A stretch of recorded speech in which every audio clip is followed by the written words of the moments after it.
municipio de Consacal, departamento de Nariño y nuestro país.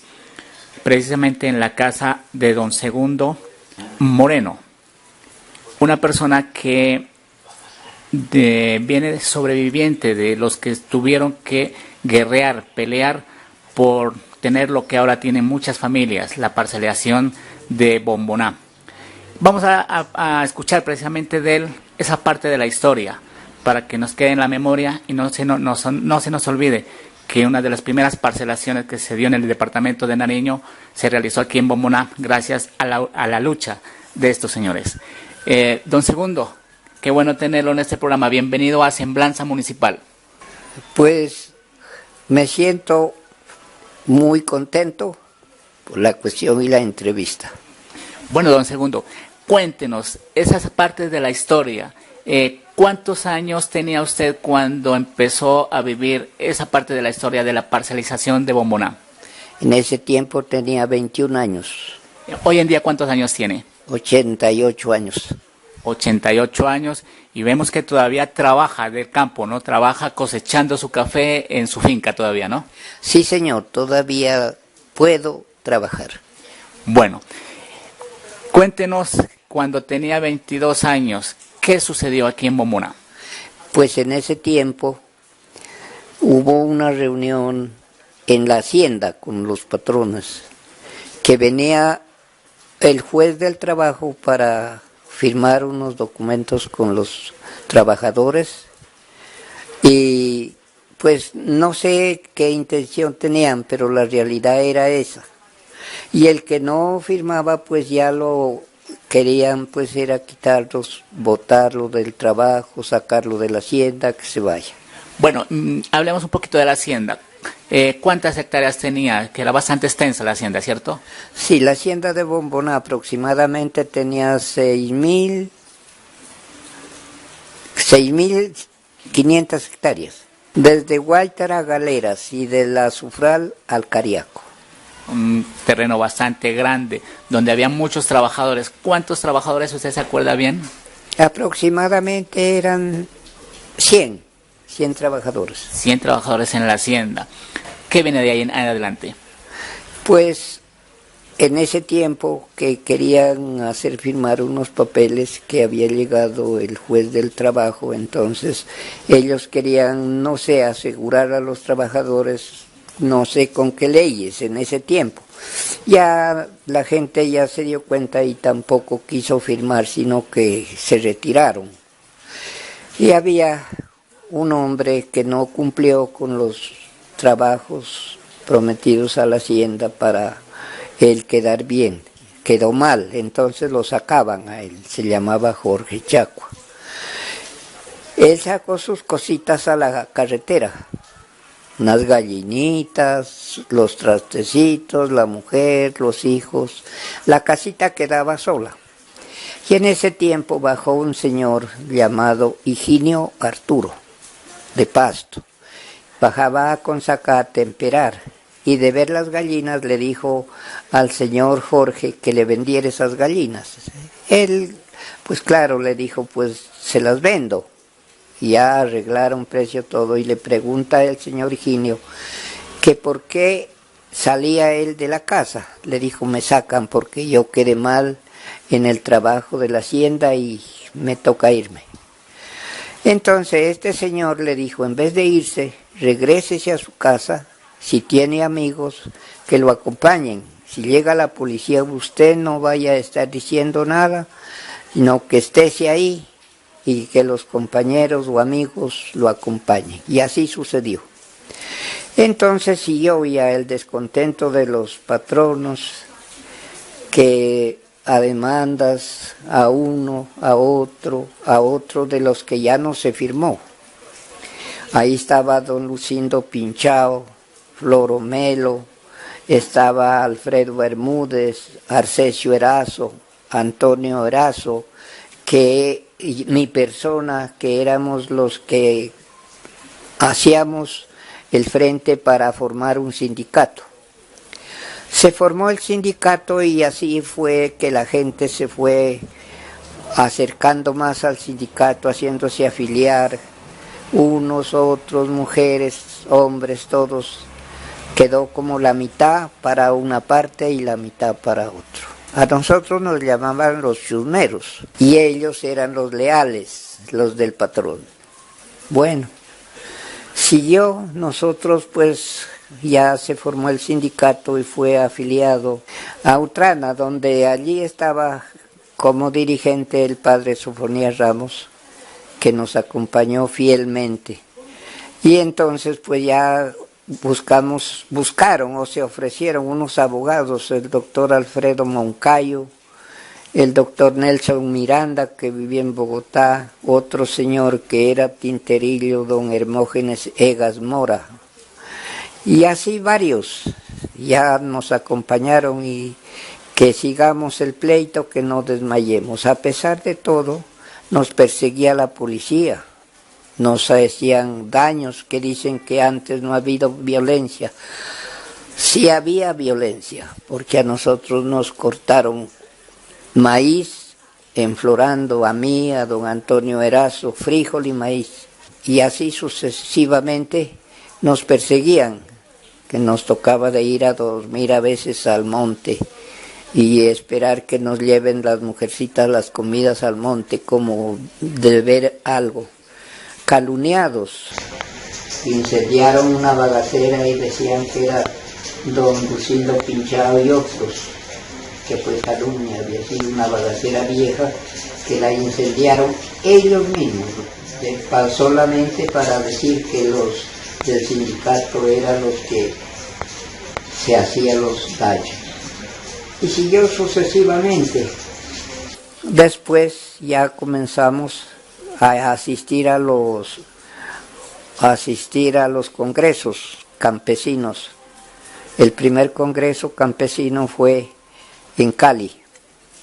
En Cali pues nos acogió la Utraval y nos dio en primera medida el secretariado, que fue un señor de Túquerres. Este señor era Efraín Cortés. Y así nos fueron acompañando de un sindicato, de otros sindicatos, y así fuimos avanzando, hasta que nos tocó un congreso a Bogotá, en tiempos del doctor Guillermo León Valencia. Fuimos invitados al Teatro Colón.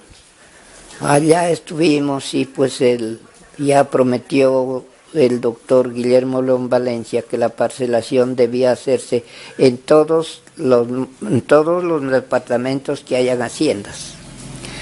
Y él dijo estas palabras: habrá pan sin paredón. Y seguimos así. Después me tocó otra vez ir a Bucaramanga, también acompañado del padre Ramos y de los sindicatos de Nariño. Fuimos 35 de diferentes sindicatos, de los del mercado, de los profesores, de los emboladores, de las lavanderas, de los empleados del mercado. Fuimos 30 a Bucaramanga. Allá nos recibieron muy bien y todo.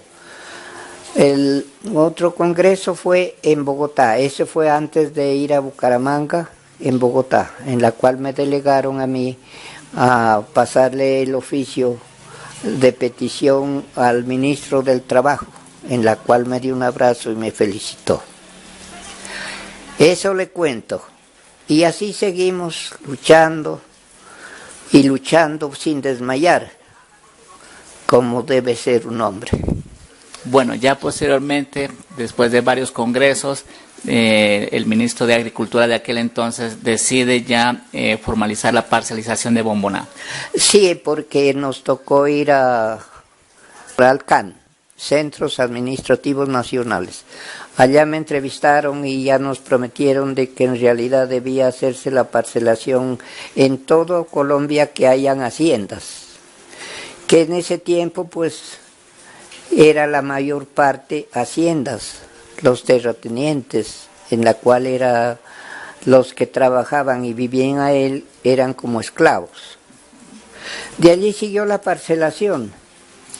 la parcelación, ya nos dieron una esperanza en Bucaramanga de que se había de hacer la parcelación. Ya mandaron, ya se había organizado, habían hecho el del INCORA. INCORA era el Instituto Colombiano de la Reforma Agraria, en la cual ahí regía la ley 135. Y se siguió y ya llegaron delegados de INCORA a entrevistarnos y a enseñar a las mujeres a cocinar, hasta bailar nos enseñaban.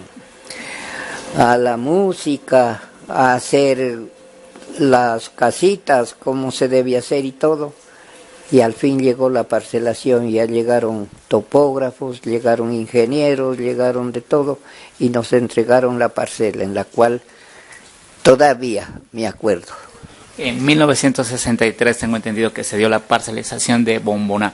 ¿Qué les entregaron a aquella parcelización? La parcela nos entregó la casita, nos entregó la parcela, nos entregó semillas, así animales de trabajo como son yuntas de bueyes, arados de vertedera, semillas, abonos para principiar, porque a la hora de la verdad nosotros no teníamos con qué seguir en una parcela. Nos entregaban tierra, pero no teníamos las para seguir trabajando, no teníamos Las herramientas, claro. Sí, eso le cuento. Y de ahí seguimos pues trabajando, ya nos entregaron la parcela, nos ha ido muy bien, nos entregaron la casita, en la cual yo vivo en mi casa y en mi parcela trabajo. Hay que pagar, ¿no? Sí, pues fue muy cómodo para nosotros que no teníamos tierra ni teníamos vivienda. Usted dice que le ha tocado viajar a diferentes partes del país, a Bogotá, para la lucha que lograron. ¿Qué cargo tenía usted dentro del sindicato? ¿Cómo se llamaba el sindicato? El sindicato se llamaba 7 de abril. Yo era presidente del sindicato. Por eso me tocaba ir a los congresos. Bueno, usted también nos cuenta de que en ese tiempo eran perseguidos por los trabajadores leales al patrón, hasta por las mismas autoridades. Cuéntenos de esto. Sí, nosotros fuimos perseguidos. Yo una vez me encontraba enfermo. Bien enfermo, cuando la casita o el ranchito que yo vivía, me rodearon unos policías. Y esos policías me decían que si yo tenía carabina, que si yo tenía armas, que si yo, bueno, que sí, que en ese tiempo pues a nosotros nos trataban de chusmeros. De ahí, eso pues buscaron hasta cansarse, con unas varillas picaban el empajado de la casa. Yo tenía pues, hablando la franqueza, tenía unos cartuchos de una carabina que era de un cuñado. Y no sé, Dios me alumbró, los saqué de donde los tenía y los metí debajo de una gallina que estaba abarcada. Ahí me favorecí. Si no, tal vez hubiera ido a la cárcel y yo estaba bien enfermo, casi pues de muerte, porque tenía era palúdico, un paludismo que me hacía temblar, vea. Eso le cuento. Bueno, ustedes fueron más de 50 los sí, trabajadores que se organizaron. Y al final de la parcelización, todos, hasta los que no se sindicalizaron, también salieron favorecidos. Sí, nosotros éramos aproximadamente 60 sindicalizados. Y a la hora de la parcelación, no fue solamente a los del sindicato, sino que todos por igual. Recibimos una parcela, una casa y un pan coger. ¿Cuánto medía la parcela? La parcela dependía del sitio donde estaba, 4, 5, hasta 8 hectáreas a unos. Y un pan coger que medía aproximadamente 1 hectárea, para todos, leales y chusmeros. Bueno, es la historia, una bella historia que nos cuenta y que debemos todos tenerla en la memoria, porque gracias a la lucha de las personas de aquel entonces, y que a propósito de todas esas casi 60 personas, ¿cuántas hay vivas? Pues 3. Mi persona, Maruja López y Víctor Benavides. Solo los tres, Solo los 3. de esa gran lucha. De todas maneras, agradecerle a usted, que gracias a usted hay muchísimas familias que se han beneficiado y que ahora sufrutan, digamos, ese esfuerzo que ustedes tuvieron en aquel entonces. Paulo Moreno, que es artista, compositor, cantante, músico, hijo de don Segundo, nos va a hacer un complemento de esta bella historia que hemos escuchado, Paulo. Me siento muy orgulloso de ser hijo de un luchador como es mi padre. El legado que nos dejaron todos los integrantes del sindicato. Gracias a ellos tenemos un techo, una tierra donde trabajar. Que la mayoría de parceleros no la supieron aprovechar. Vendieron a segundos, vendieron a terceros, y de esto, Bomboná, son muy poquitos los que cultivan la tierra. Hoy en día, me gustaría que a los 3 sindicalistas de ese tiempo, el 7 de abril, mi papá, don Víctor Benavides y la señora Maruja López, algún día pudieran hacerles un reconocimiento, ya que ellos se lo merecen. Ellos fueron quienes lucharon hombro a hombro. El sindicato 7 de abril fue uno de los primeros sindicatos formados a nivel de Colombia para la reforma agraria. Gracias a ellos se pudo dialogar con el presidente Alberto Lleras Camargo, con el ministro de Agricultura, para que les den ese vía libre para que el patrono pudiera entregar sus tierras. De lo contrario, seguían siendo trabajadores y esclavos del señor Emiliano Díaz del Castillo. Usted nos contaba que, aparte de todas las personas que su padre nos nombraba, hubieron otros colaboradores aquí en Consacá, ¿cierto? Muy valiosos. Después de formado el sindicato, fueron asesores en leyes el señor Antonio Rosero, el señor José Elías Basante, que en paz descansen ya. También lucharon con sus asesorías, sabían algo de derecho.